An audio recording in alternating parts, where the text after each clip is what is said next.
जय हिंद दोस्तों। परिवर्तन क्लासेज के यूट्यूब चैनल पे एक बार आपका फिर से स्वागत है।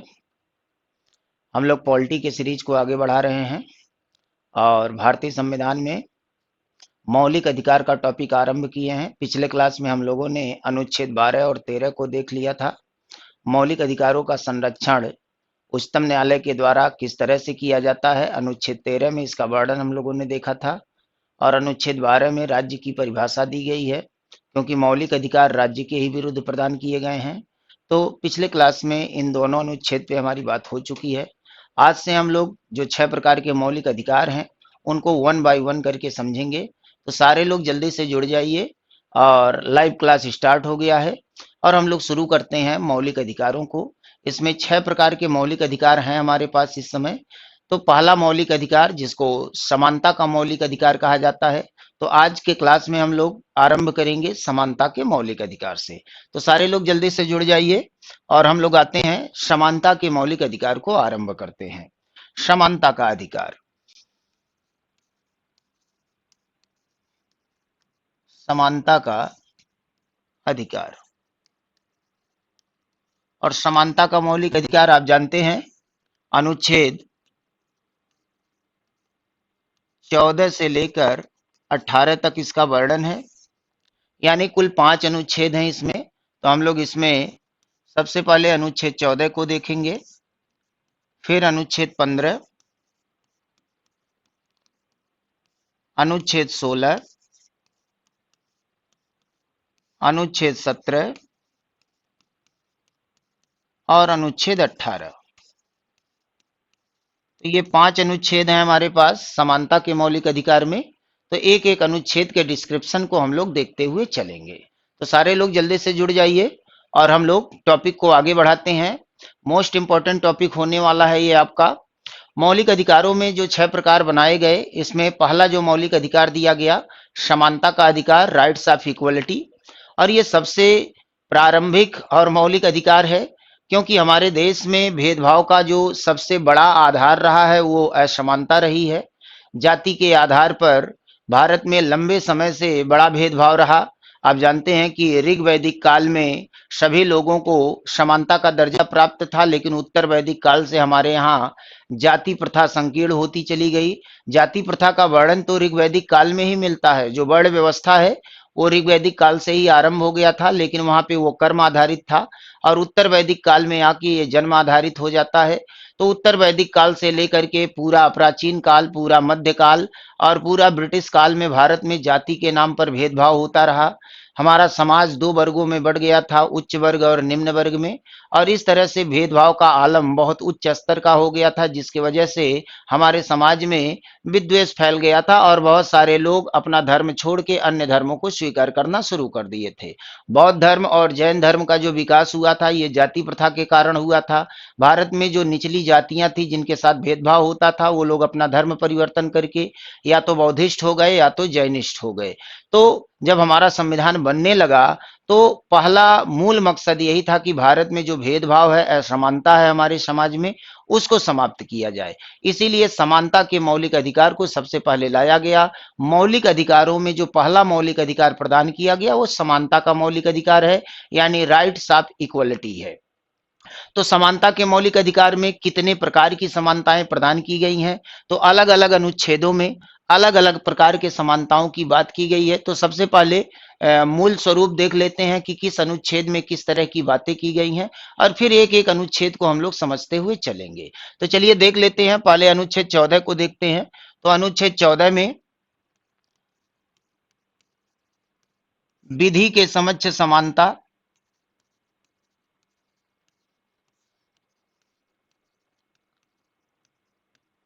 की बात की गई है।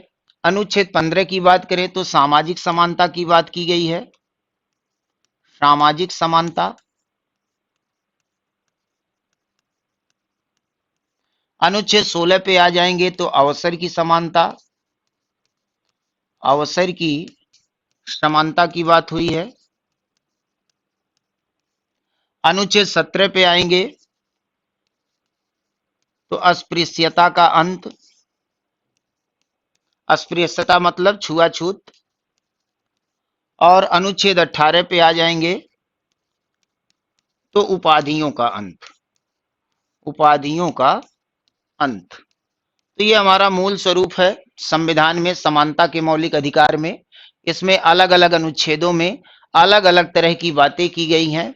अनुच्छेद 14 विधि के समानता की बात करता है, अनुच्छेद 15 सामाजिक समानता की बात करता है, अनुच्छेद 16 अवसर की समानता की बात करता है और अनुच्छेद 17 छुआछूत का अंत करता है। अनुच्छेद 18 में उपाधियों को समाप्त कर दिया गया, जो सरनेम इस्तेमाल किया जाता था लोगों के द्वारा, उन उपाधियों को समाप्त कर दिया गया। तो इस तरह से देखेंगे अलग अलग अनुच्छेदों में अलग अलग तरह के समानता की बात की गई है। तो ये तो मूल स्वरूप है हमारे समानता के मौलिक अधिकार का। अब एक एक अनुच्छेद करके हमको इसमें समझना है कि किस अनुच्छेद में किस तरह की समानता की बात की गई है, क्योंकि जब हमारा देश आजाद हुआ तो आजादी की लड़ाई में सारे लोगों ने हिस्सा लिया था, चाहे वो अमीर हो, चाहे गरीब हो, चाहे निम्न वर्ग के हों या उच्च वर्ग के हों, पुरुष हो या महिला हो, सारे लोग मिल करके आजादी की लड़ाई लड़े। तो देश तो हमारा आजाद हो गया। तो राजनीतिक आजादी तो हमको मिल गई, लेकिन अभी सामाजिक आजादी मिलना बाकी था। सामाजिक आजादी का मतलब है कि समाज में सबको एक बराबर का दर्जा मिलना। और यही नहीं था हमारे देश में, प्राचीन काल से ही जाति के नाम पर भेदभाव हो रहा था, समाज दो वर्गों में बटा हुआ था। इस चीज को समाप्त करने के लिए बाबा बाबा साहब भीमराव अंबेडकर और संविधान सभा के अन्य सदस्यों के द्वारा मौलिक अधिकार में समानता का मौलिक अधिकार लाया गया। और इसमें सबसे बड़ा योगदान अगर किसी का रहा है तो बाबा साहब भीमराव अंबेडकर का रहा है। तो समानता के मौलिक अधिकार के माध्यम से समाज में जो भेदभाव हो रहा था जाति के नाम पर, धर्म के नाम पर, लिंग के आधार पर, इन भेदभाव को समाप्त किया गया और विभिन्न अनुच्छेदों में विभिन्न तरह के समानताओं का वर्णन किया गया है। तो चलिए एक एक अनुच्छेद करके हम लोग समझ लेते हैं कि किस अनुच्छेद में किस तरह के समानता की बात की गई है। तो समानता का मौलिक अधिकार यानी राइट्स ऑफ इक्वलिटी, सभी को एक बराबर का दर्जा प्रदान करने के लिए, चूंकि देश में लोकतांत्रिक प्रणाली अपनाया गया और लोकतंत्र में सभी लोगों को बराबरी का दर्जा मिलना चाहिए, सभी लोगों का हक एक बराबर होना चाहिए, इसीलिए समानता का मौलिक अधिकार लाया जाता है। तो चलिए एक एक करके देख लेते हैं किस अनुच्छेद में किसका वर्णन है। तो हम लोग शुरुआत करेंगे अनुच्छेद 14 से।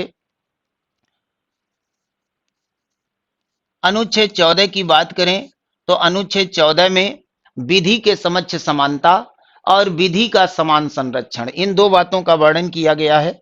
यहां पर अनुच्छेद 14 की बात करें अगर, तो यहां पर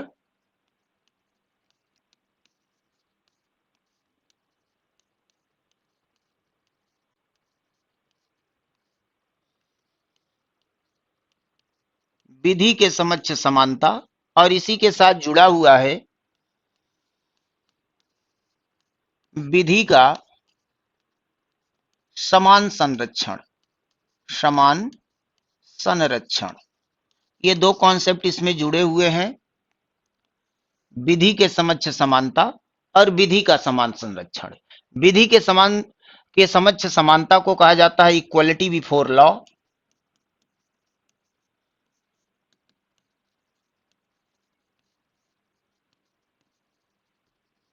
इक्वलिटी बिफोर लॉ, और विधि का समान संरक्षण यानी इक्वल प्रोटेक्शन ऑफ लॉ।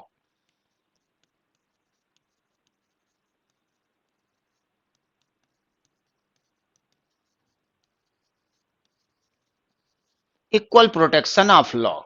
तो दो कॉन्सेप्ट यहां पे जुड़ा हुआ है। इसका मूल स्वरूप क्या है, मूल मतलब क्या है, यहां पे साफ साफ कहता है अनुच्छेद 14 कि राज्य अपने राज्य क्षेत्र के भीतर किसी भी व्यक्ति के साथ विधि के समक्ष समानता से वंचित नहीं करेगा। कहने का मतलब यह है कि जो हमारा राज्य है, राज्य क्या है इसके बारे में ऑलरेडी हम लोग चर्चा कर चुके हैं, अनुच्छेद 12 में इसका वर्णन किया गया है। ये कहता है कि देश के अंदर रहने वाले जितने भी लोग हैं उनके साथ किसी तरह का कोई भेदभाव नहीं किया जाएगा।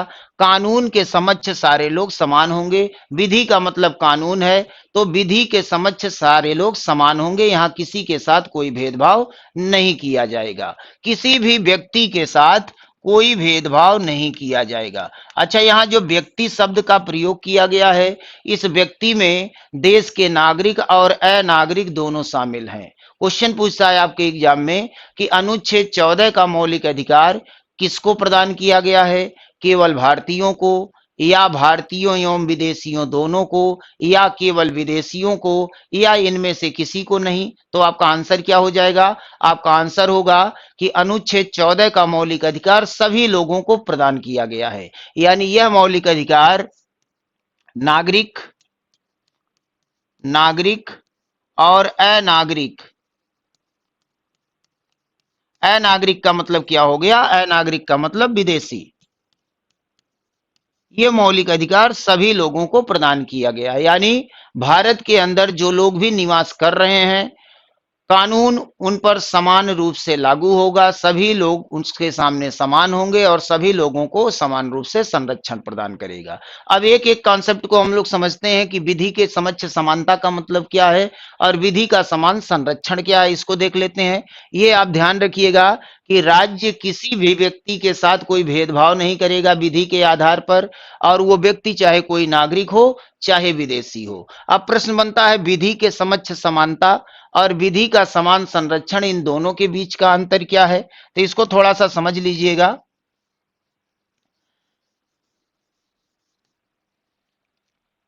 यहां पर जो विधि के समक्ष समानता की बात करता है, इसका मतलब यह है कि कानून सभी लोगों के लिए एक बराबर होगा। यहाँ किसी आधार पर कोई भेदभाव नहीं किया जाएगा।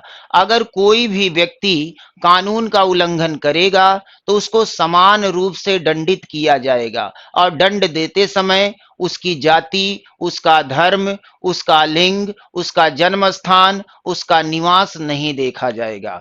व्यक्ति कोई भी हो, अगर विधि का उल्लंघन करेगा तो वो दंड का भागी होगा। वहां पर उसकी स्थिति नहीं देखी जाएगी कि वो अमीर है कि गरीब है, किस जाति का है, किस धर्म का है, वो पुरुष है कि महिला है, इससे कोई मतलब नहीं होगा। अगर विधि का उल्लंघन हो रहा है,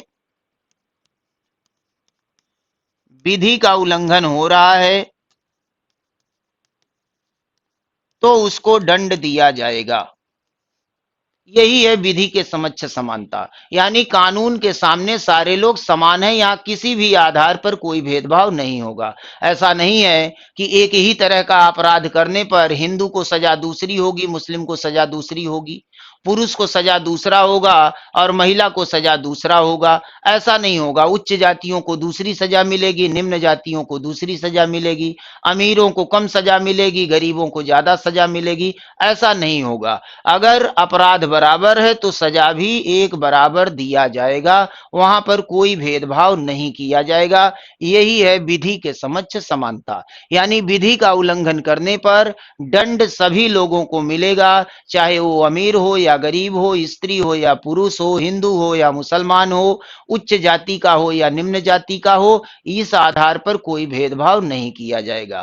कानून सभी लोगों के साथ एक जैसा बर्ताव करेगा। तो यहाँ पे विधि के समक्ष समानता दंड देने की बात करता है कि अगर विधि का उल्लंघन करेंगे तो दंड मिलेगा। अच्छा, एक चीज और यहाँ पे ध्यान रखना है कि ये दंड केवल देश के लोगों को नहीं, अगर कोई विदेशी भी भारत में आकर कोई अपराध करेगा तो उस विदेशी को भी उसी कानून के तहत दंड दिया जाएगा, उतना ही दंड दिया जाएगा। यानी अनुच्छेद 14 भारतीयों पर तो लागू ही होता है, ये मौलिक अधिकार भारतीयों को तो मिला ही है, साथ में ये विदेशियों को भी मिला हुआ है। यानी विदेशी भी अगर भारत में आकर के किसी अपराध को अंजाम देंगे तो उनकी गिरफ्तारी होगी और उनको पनिशमेंट दिया जाएगा, उनको दंड दिया जाएगा। कानून के सामने वो लोग भी बराबर हैं। इसीलिए कहा जाता है अनुच्छेद 14 भारतीयों और विदेशियों सभी को समान रूप से प्राप्त है। तो यहाँ पे विधि के समक्ष समानता का मतलब हो गया कि सभी लोगों को समान रूप से दंड देना।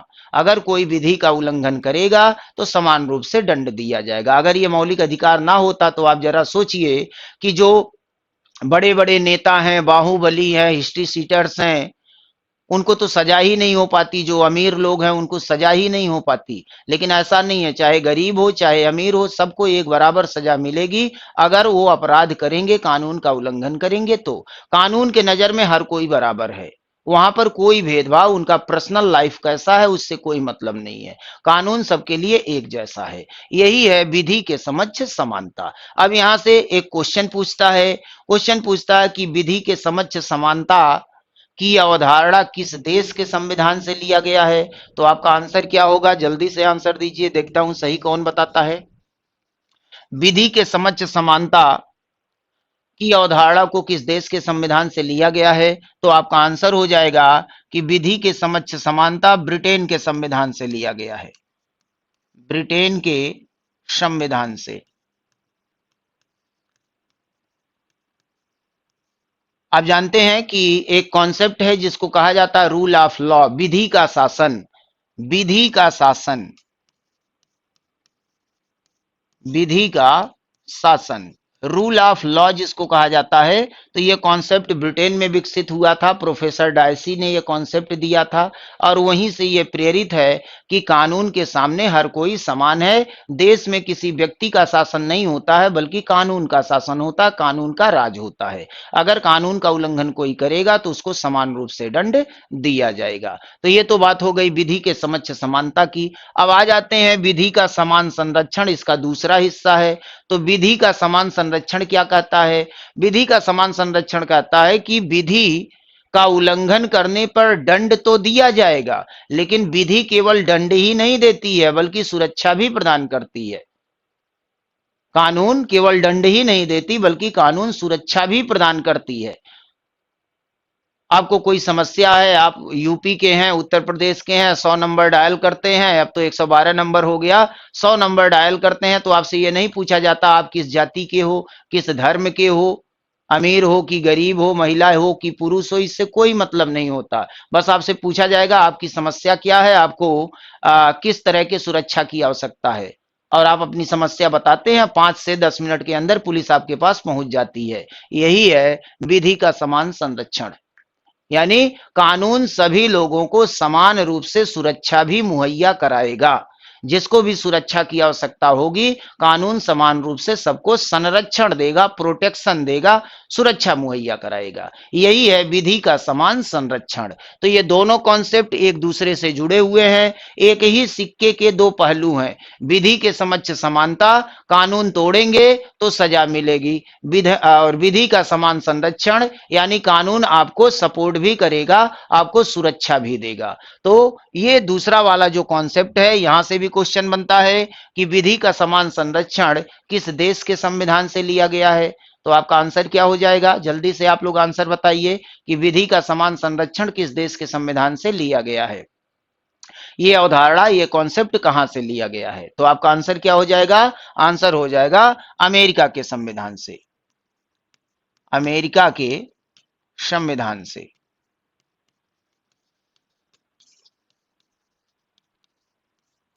तो ध्यान रखना है कि दोनों अलग अलग कॉन्सेप्ट हैं, लेकिन दोनों एक दूसरे से जुड़े हुए हैं। विधि के समक्ष समानता यानी अगर विधि का उल्लंघन करेंगे तो विधि आपको दंड देगी। वहां आपकी जाति नहीं देखी जाएगी, धर्म नहीं देखा जाएगा, आपका जेंडर नहीं देखा जाएगा कि आप स्त्री हैं कि पुरुष हैं, अमीर हैं कि गरीब हैं, समान रूप से सबको एक जैसा दंड मिलेगा। और विधि का समान संरक्षण भी प्रदान करता है, यानी कानून सभी लोगों को समान रूप से सुरक्षा मुहैया कराती है। तो ये है आपका विधि का समान संरक्षण। अब यहां से एक प्रश्न और बनता है, कई बार एग्जाम में पूछा हुआ है। क्वेश्चन पूछता है कि विधि के समक्ष समानता की अवधारणा एक सकारात्मक अवधारणा है या नकारात्मक अवधारणा है? उसी तरह से विधि का समान संरक्षण एक सकारात्मक अवधारणा है या नकारात्मक अवधारणा, किस तरह की विचारधारा है? तो आपका आंसर क्या हो जाएगा? अगर ये पूछे कि विधि के समक्ष समानता सकारात्मक है, पॉजिटिव है या निगेटिव है,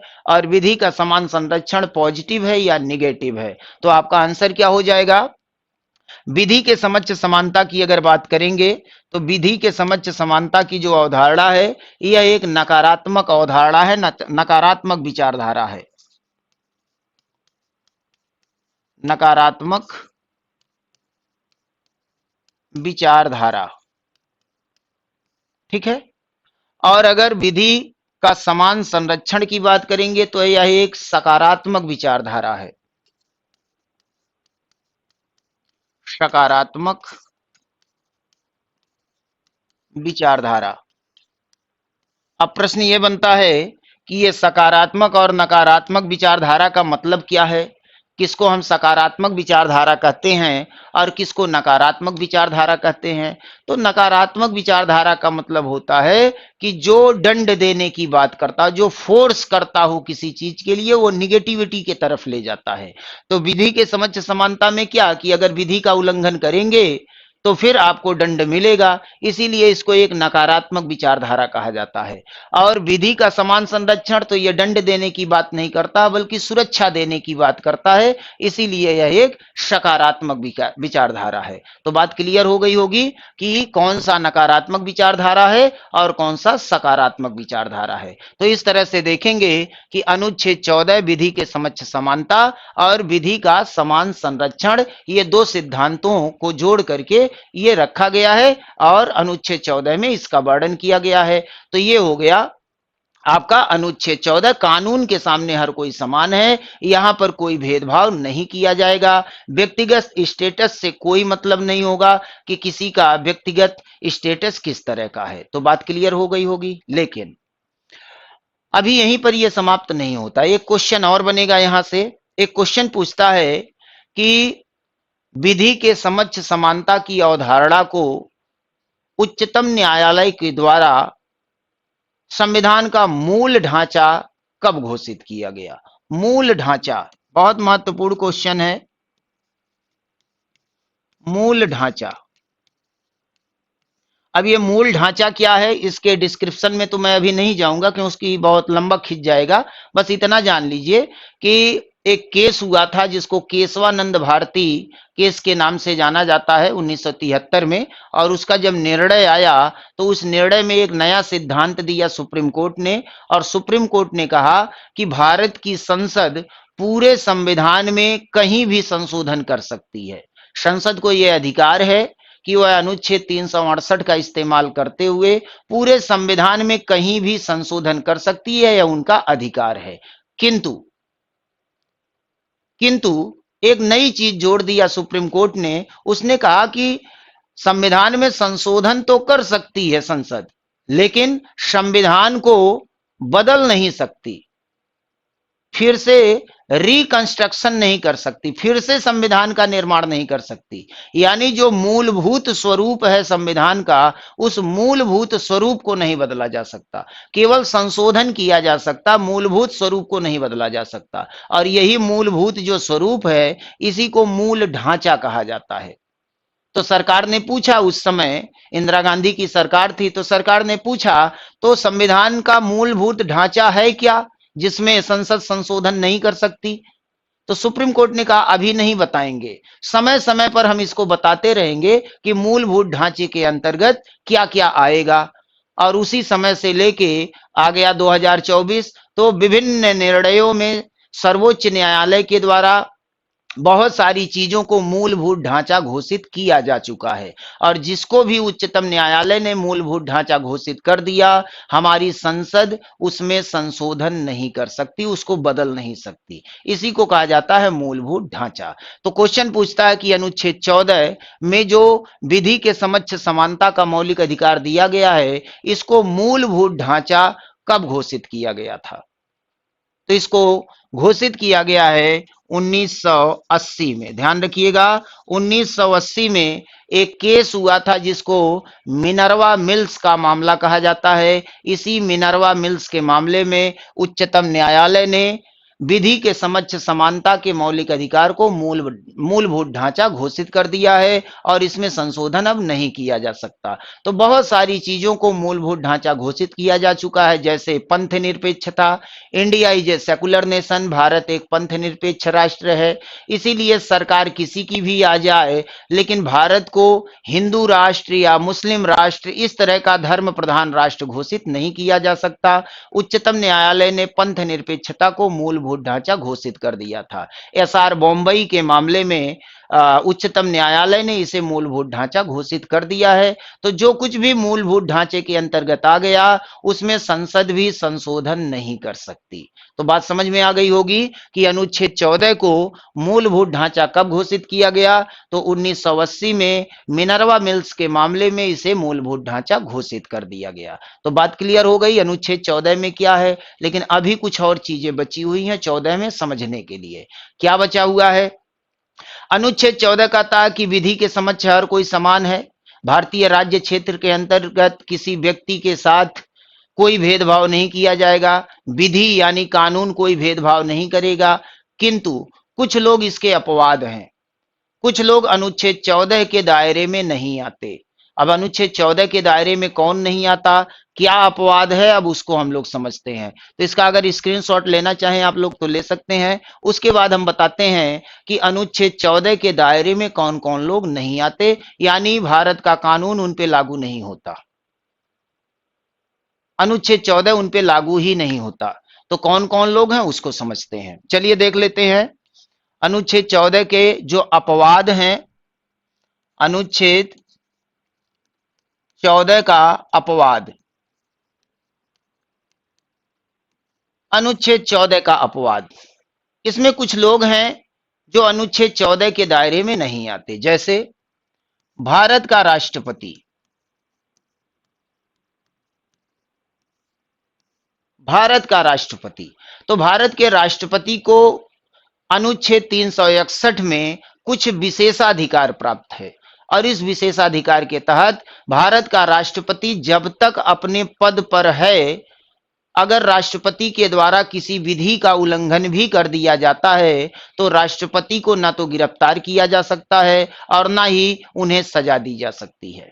तो राष्ट्रपति का यह विशेषाधिकार है। राष्ट्रपति अनुच्छेद 14 के दायरे में नहीं आते, यानी विधि इन पर लागू नहीं होता जब तक ये अपने पद पर विद्यमान है तब तक। जैसे ही ये अपना पद छोड़ेंगे फिर विधि लागू हो जाएगा, और जो अपराध इन्होंने किया था और पद पर रहने के दौरान इनको गिरफ्तार नहीं किया जा सका था, जैसे ही ये पद छोड़ेंगे तुरंत इनकी गिरफ्तारी होगी और इनके ऊपर न्यायिक प्रक्रिया आरंभ हो जाएगी। लेकिन जब तक ये अपने पद पर हैं तब तक इनके साथ इस तरह का कोई गिरफ्तारी, कोई सजा, कोई जेल नहीं हो सकता, कोई फौजदारी मुकदमा नहीं किया जा सकता। तो अनुच्छेद 14 के दायरे में राष्ट्रपति नहीं आते, इनको विशेषाधिकार मिला हुआ है। इसके अलावा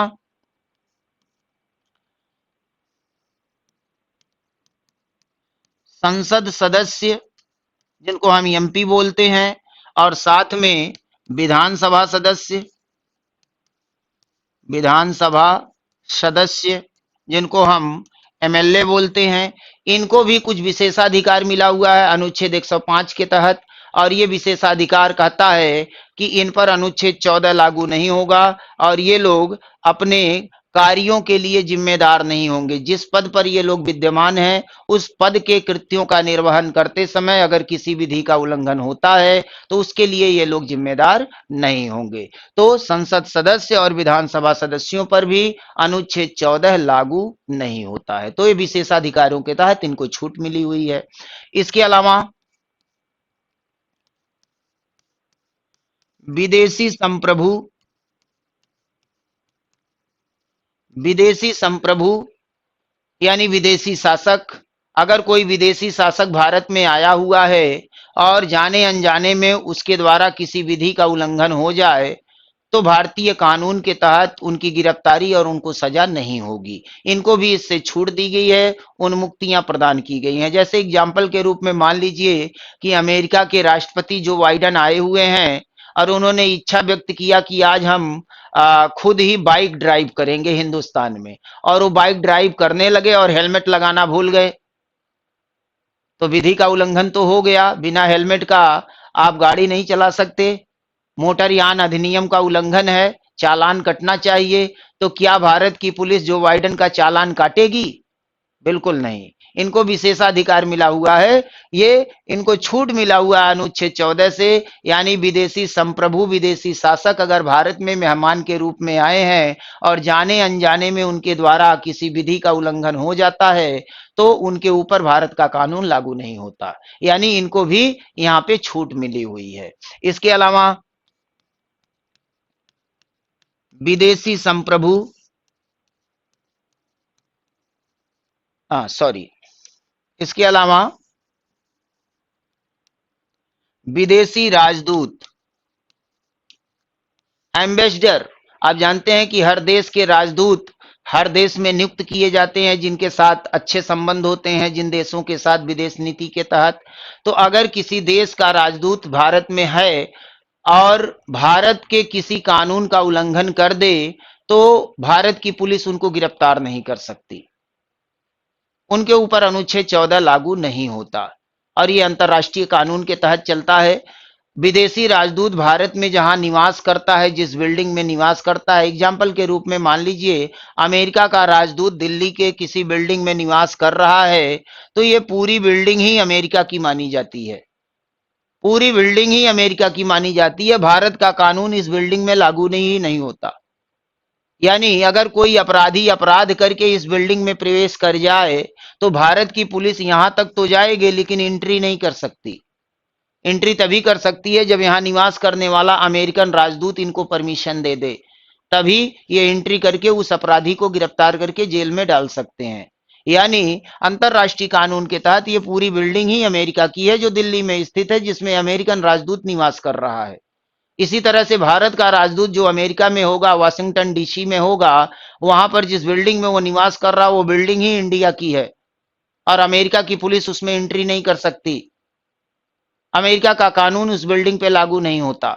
तो जो विदेशी राजदूत होते हैं वो देश का प्रतिनिधित्व करते हैं, इसीलिए वो संप्रभु के समकक्ष माने जाते हैं, और जाने अनजाने में अगर उनके द्वारा किसी कानून का उल्लंघन हो जाए तो उनकी गिरफ्तारी और उनकी सजा नहीं होती है। तो इनको भी इससे उन्मुक्ति मिली हुई है, इससे छूट मिली हुई है। इसके अलावा संयुक्त राष्ट्र संघ, जिसको हम यूएनए बोलते हैं, यूएनओ, संयुक्त राष्ट्र संघ के सदस्य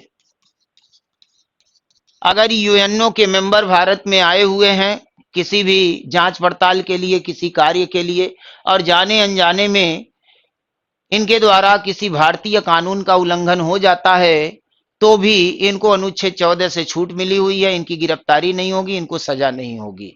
तो ये कुछ लोग हैं जिनको ये छूटें मिली हुई हैं, अनुच्छेद 14 के दायरे के बाहर है। बाकी पूरे देश में अनुच्छेद 14 सारे लोगों पर एक समान रूप से लागू होता है, चाहे वो देसी हो या विदेशी हो। कानून के समक्ष हर कोई समान है, कानून का उल्लंघन करेंगे तो जेल जाएंगे, चाहे अमीर हो, चाहे गरीब हो, चाहे स्त्री हो, पुरुष हो, हिंदू हो, मुसलमान हो, ठीक ना, कोई भी हो, उससे कोई फर्क नहीं पड़ता, सबके लिए कानून एक जैसा है। लेकिन कुछ लोगों को इससे छूट मिली हुई है। तो यही था अनुच्छेद 14 का डिस्क्रिप्शन। और अगर कोई डाउट रह गया हो किसी भी स्टूडेंट को, तो कमेंट बॉक्स में आप अपना क्वेश्चन डाल सकते हैं, उसका आंसर आपको दे दिया जाएगा। तो ये हो गया आपका अनुच्छेद 14, अनुच्छेद 14 का डिस्क्रिप्शन हो गया। तो मूल रूप से बस एक लाइन में आप समझिए, अनुच्छेद 14 साफ साफ कहता है कि देश में कानून का राज है, रूल ऑफ लॉ है, और कानून के सामने हर कोई समान है। व्यक्तिगत स्टेटस किसी व्यक्ति का कैसा है उससे मतलब नहीं है, चाहे अमीर हो या गरीब हो, सबके लिए कानून एक जैसा और सजा एक जैसी मिलेगी। ऐसा ना होता तो बड़े बड़े नेता, बड़े बड़े बाहुबली आज सलाखों के पीछे नहीं होते, बड़े बड़े सेलिब्रिटी संजय दत्त, सलमान खान जैसे लोग कोर्ट का चक्कर नहीं काटते, जिनके करोड़ों फॉलोअर्स हैं, लेकिन उन्होंने कानून का उल्लंघन किया तो वो जेल गए और उनको सजा काटनी पड़ी। तो कोई भी होगा अगर कानून का उल्लंघन करेगा तो उनके ऊपर कानून लागू होगा और उनको सजा मिलेगी। यही है अनुच्छेद 14, कानून सबके लिए एक जैसा होगा, यहां कोई भेदभाव नहीं किया जाएगा। तो बात क्लियर हो गई होगी, अनुच्छेद 14 की बात हो गई। अब हम लोग चलते हैं अनुच्छेद 15 पर। अनुच्छेद 15 में क्या आएगा उसको देखते हैं। अनुच्छेद 15, अनुच्छेद 15 क्या है भाई? तो अनुच्छेद 15 सामाजिक समानता की बात करता है, सोशल इक्वलिटी की बात करता है, सामाजिक समानता, सामाजिक समानता। सबसे ज्यादा असमानताएं कहाँ हैं? तो सबसे ज्यादा असमानताएं समाज में ही हैं, और हमारे देश में असमानता का जो सबसे बड़ा आधार है वो जाति रहा है। अलग अलग देशों में असमानता के अलग अलग आधार रहे हैं। जैसे अगर आप अमेरिका की बात करेंगे तो अमेरिका में जो भेदभाव होता है वो नस्ल के आधार पर होता है। वहां पर गोरे और काले दो नस्ल के लोग हैं। गोरों की संख्या ज्यादा है, कालों की संख्या कम है, तो कालों के साथ वहां भेदभाव होता है। भारत में अगर भेदभाव को देखें तो सबसे ज्यादा भेदभाव जाति के नाम पर होता है। समाज दो वर्गों में बढ़ गया है, उच्च वर्ग और निम्न वर्ग। तो उच्च वर्ग के द्वारा निम्न वर्ग के साथ अत्याचार लंबे समय से किया जाता रहा है, प्राचीन काल से ही।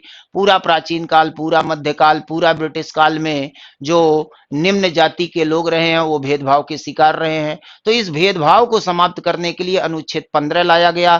कहा गया पहले समाज में सबको इक्वल करो। तो इसके लिए संविधान में कुछ व्यवस्थाएं जोड़ी गई हैं, उन्हीं के बारे में हमको समझना है। और इसको हम जब देखेंगे अनुच्छेद 15 को, तो अनुच्छेद 15 में कई खंड हैं। तो एक एक खंड को मैं आपको समझाने का प्रयास करूंगा आसान भाषा में, जिससे आपको ठीक से समझ में आ सके। तो इसमें कई खंड हैं। अगर अनुच्छेद 15 की बात करें तो इसमें पहला खंड है, उसके बाद खंड 2 है, और खंड 2 में भी दो उपखंड हैं। इसमें दो उपखंड हैं, क और ख।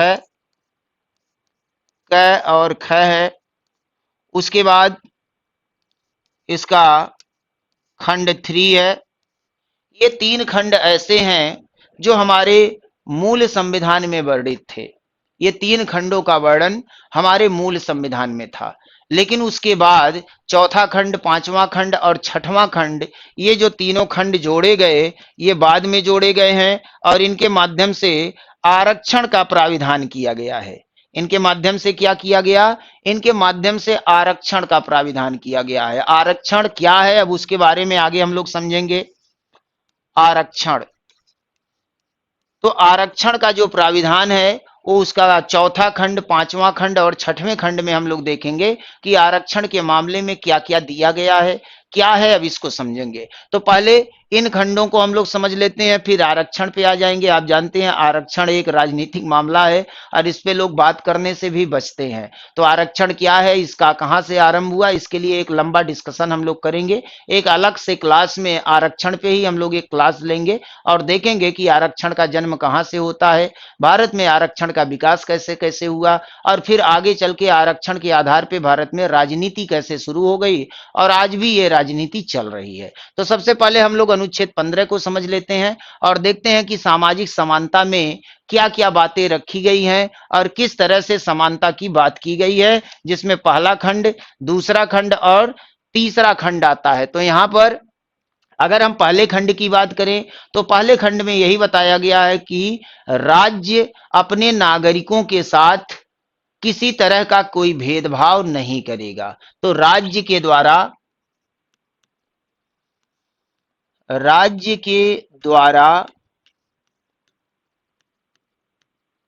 भेदभाव नहीं, राज्य के द्वारा कोई भेदभाव अपने नागरिकों के साथ नहीं किया जाएगा। लेकिन ये भेदभाव किन आधारों पर नहीं किया जाएगा? तो इसमें कुल 5 आधार बताए गए हैं कि 5 आधारों पर राज्य अपने नागरिकों के साथ कोई भेदभाव नहीं करेगा। तो ये 5 आधार क्या बताए गए हैं?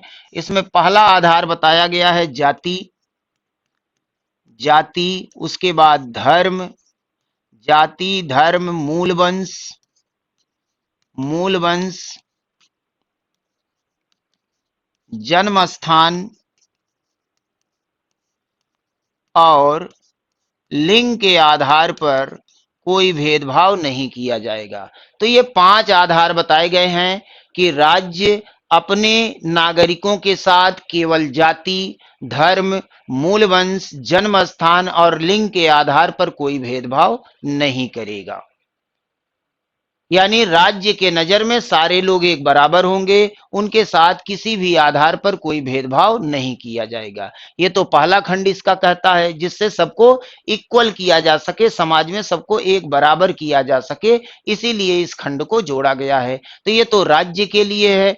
और इसका जो दूसरा खंड है ये व्यक्ति के लिए है कि समाज का कोई व्यक्ति किसी दूसरे व्यक्ति के साथ कोई भेदभाव नहीं करेगा। तो यहां पर व्यक्ति कोई भेदभाव नहीं करेगा। और किन आधारों पे? तो यहां भी आधार यही बताए गए हैं। तो यहां पर कहा गया कि राज्य के द्वारा भी जाति, धर्म, मूल वंश, जन्म स्थान और लिंग के आधार पर कोई भेदभाव नहीं किया जाएगा। और एक व्यक्ति के द्वारा भी किसी दूसरे व्यक्ति के साथ केवल जाति, धर्म, मूल वंश, जन्म स्थान और लिंग के आधार पर कोई भेदभाव नहीं किया जाएगा। तो यहां पर जो दूसरा खंड है, ये एक व्यक्ति दूसरे व्यक्ति के साथ कोई भेदभाव ना करे, इसके लिए लाया गया। और इसमें दो खंड जोड़े गए हैं। इसमें दो खंड हैं। एक व्यक्ति के द्वारा किसी दूसरे व्यक्ति के साथ भेदभाव नहीं किया जाएगा। किन स्थानों पर, किन चीजों के लिए? इसका संबंध क और ख से है। तो क में क्या बताया गया है? क में बताया गया है सार्वजनिक स्थल। सार्वजनिक स्थल, सार्वजनिक स्थल की बात करता है। और ख में क्या बताया गया है? ख में बताया गया है राज्य निधि से पोषित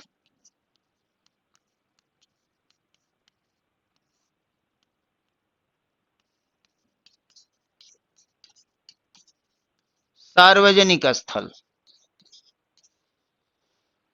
इन दोनों पर रोक लगाई गई है। कहा गया कि एक व्यक्ति किसी दूसरे व्यक्ति के साथ भेदभाव नहीं करेगा। कहां पर? तो पहला बताया गया सार्वजनिक स्थलों पर। सार्वजनिक स्थल का मतलब क्या है? जैसे होटल हो गया, रेस्टोरेंट हो गया, शिक्षण संस्थान हो गया, धार्मिक स्थल हो गया, यातायात के साधन हो गए, मनोरंजन के स्थल हो गए। यहां पर किसी व्यक्ति के साथ कोई भेदभाव नहीं किया जाएगा। पहले यही तो होता था। जो निम्न जातियां होती थी, अगर आप इतिहास के पन्नों में जाएंगे तो देखेंगे इतना भेदभाव होता था कि जो दलित समाज के लोग थे, जो निम्न जातियां हुआ करती थी, उनके साथ इतना भेदभाव होता था कि उनको गले में कुल्हड़ लटका के चलना पड़ता था कि अगर वो थूकेंगे तो उसी कुल्हड़ में थूके, पसीना टपके तो उसी कुल्हड़ में टपके, नीचे गिरेगा तो जमीन अपवित्र हो जाएगी और उसी जमीन से उच्च वर्ग को भी जाना है। कमर पे झाड़ू बांध के चलना पड़ता था कि जिस रास्ते से जाएंगे वहां कदमों के पदचिन्ह ना पड़े हों, तो पदचिन्ह मिटाने के लिए कमर पे झाड़ू बांधना पड़ता था। इतना भेदभाव था हमारे देश में जाति के नाम पर। तो यहाँ पर आप बाबा साहब भीमराव अंबेडकर का ऑटोबायोग्राफी पढ़िए, उसमें मिलेगा। और उसमें बताया गया कि किस तरह से इनके साथ भेदभाव होता था। सारे विद्यार्थी क्लासरूम में बैठते थे, इनको बाहर बैठना पड़ता था, नीचे बैठना पड़ता था। और पानी जब पीना होता था तो पियून आता था, चपरासी आता था, इनको ऊपर से पानी गिरा के पिलाता था, क्योंकि ये बर्तन को छू नहीं सकते थे। उसी बर्तन से उच्च वर्ग के लोगों के बच्चे पानी पीते थे। उन्होंने लिखा है कि नो प्यून नो वाटर, यानी जिस दिन चपरासी एब्सेंट है उस दिन उनको पानी नहीं मिलता था, क्योंकि पानी पिलाने वाला कोई नहीं होता था। वो बर्तन को, उस मटके को छू नहीं सकते थे। इस तरह का भेदभाव होता था। उच्च वर्ग के लोग जिस यातायात के साधन में यात्रा करते थे, उसके बगल वाली सीट पे निम्न जाति के लोग बैठ नहीं सकते थे। ये स्थिति थी भेदभाव की। तो यहां कहा गया कि जितने भी सार्वजनिक स्थल हैं, मंदिर भी बांट दिए गए थे। जो मंदिर होते थे वहां दलितों का प्रवेश वर्जित था। दलित मंदिर में प्रवेश ही नहीं कर सकते थे, वहां पूजा पाठ नहीं कर सकते थे, उनके लिए अलग से मंदिर बनाया जाता था। इतना भेदभाव था लोगों के साथ। इस भेदभाव को समाप्त किया गया इस खंड 2 के माध्यम से।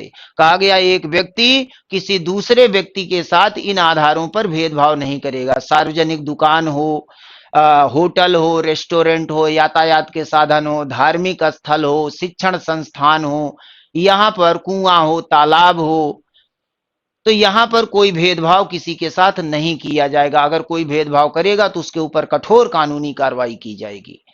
तो ये जाति प्रथा को समाप्त करने के लिए, भेदभाव को समाप्त करने के लिए खंड क के माध्यम से इन स्थलों पर भेदभाव को समाप्त किया गया।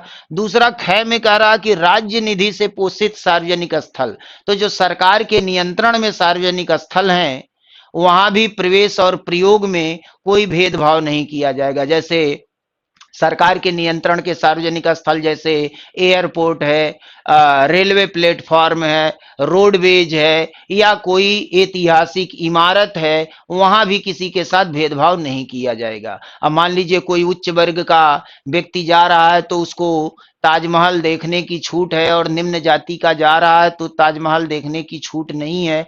ऐसा नहीं हो सकता, सबको समान रूप से प्रवेश दिया जाएगा और समान रूप से लोग उसका प्रयोग कर सकते हैं। तो ये है राज्य निधि से पोषित सार्वजनिक स्थल।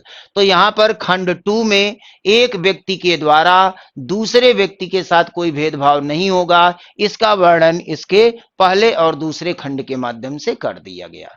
तो बात क्लियर हो गई होगी कि समाज में अब केवल जाति, अच्छा यहाँ एक चीज और ध्यान रखिएगा कि यहाँ जो जाति, धर्म, मूल वंश, जन्म स्थान और लिंग के आधार पर भेदभाव नहीं किया जाएगा, यहाँ एक शब्द जुड़ा हुआ है केवल, only, based on caste, religion, birth place, इस तरह से शब्द यूज किए गए हैं। तो यहाँ जो केवल शब्द है इसका बड़ा महत्व है।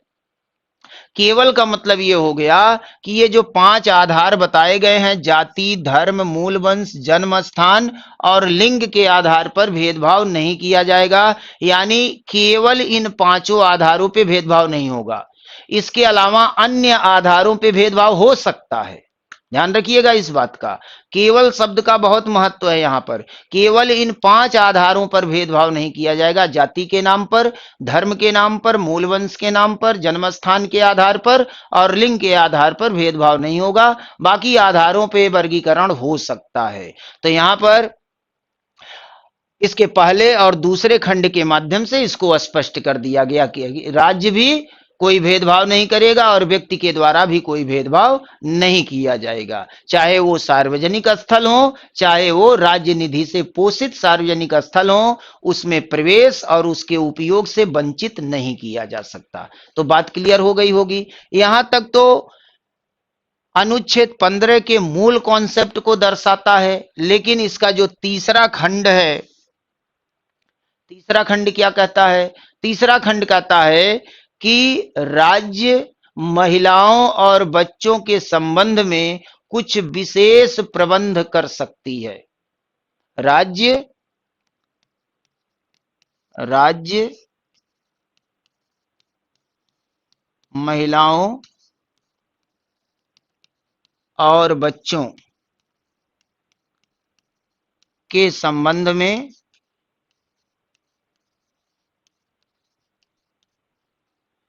कुछ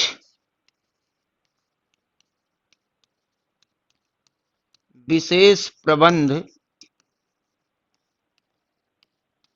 कर सकती है।